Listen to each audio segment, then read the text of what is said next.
అధ్యక్ష, ఇప్పుడే law and order demands ప్రవేశపెట్టి రిప్లై ఇచ్చారు మినిస్టర్ గారు. వారు చెప్పినటువంటి అభిప్రాయాలతో ఏకీభవిస్తూ ఈ ప్రభుత్వం అధ్యక్ష గడిచిన 5 సంవత్సరాలుగా గడిచిన ప్రభుత్వంలో జరిగినటువంటి లా అండ్ ఆర్డర్ సమస్యలు చూసాం. ప్రభుత్వ ఆస్తులకు రక్షణ లేని పరిస్థితి, అదే మరిగా ఫ్రీగా తిరగలేని పరిస్థితి ఉండేది.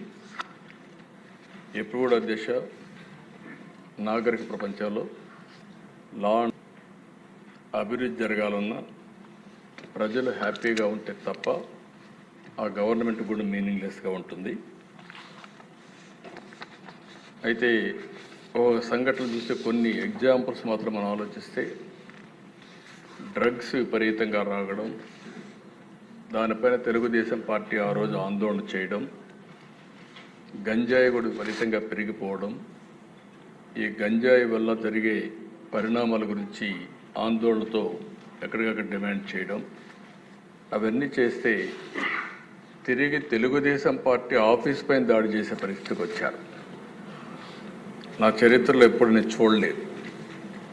ఒక ఆఫీసు పైన దాడి చేసి నేను ఆ సమయంలో కేంద్ర హోమ్ మినిస్ట్రీకి ఫోన్ చేసి కంప్లైంట్ చేసి గవర్నర్కి కూడా కంప్లైంట్ చేసే పరిస్థితికి వచ్చాం. అక్కడి నుంచి నేను ఆఫీస్కి వెళ్ళాను. ఇంత దుర్మార్గంగా నా జీవితంలో ఊహించలేదు.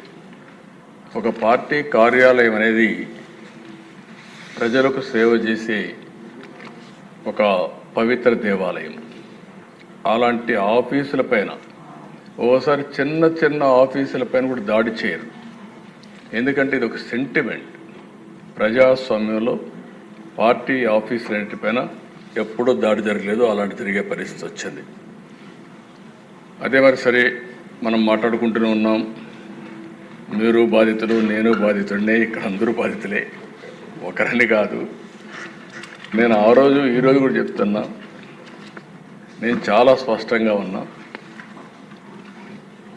రాజకీయ కక్షలతో నా జీవితంలో ఎప్పుడు నేను రాజకీయం చేయలేదు, ఇప్పుడు కూడా నేను చేయను. అదే సమయంలో లా అండ్ ఆర్డర్ సమస్యలు క్రియేట్ చేసే వాళ్ళపైన మాత్రం ఈ ప్రభుత్వం సింహ స్వప్నంగా ఉంటుందని మరొకసారి హెచ్చరిస్తున్నాను. ఎవరైనా కావచ్చు. చరిత్ర ఒకసారి చూసుకుంటే దిశ తెలుగుదేశం పార్టీ వచ్చిందంటే లా అండ్ ఆర్డర్ సెట్ కావాలి. ఈరోజు ఎన్డీఏ ప్రభుత్వం ఉన్నాం. ఎన్డీఏ ప్రభుత్వం కూడా చాలా స్పష్టంగా ఉంది. ఎట్టి పరిస్థితుల్లో లా అండ్ ఆర్డర్ ఉపేక్షించాం, ఎవ్వరు బ్రేక్ చేసినా. అందుకే ఈరోజు మీరు చూసినప్పుడు ప్రత్యేకంగా నేను ఎన్నికలప్పుడు కూడా చెప్పాను, నేను సమస్యల్ని జరిగే లా అండ్ ఆర్డర్ కంట్రోల్ చేయగలుగుతాను, కానీ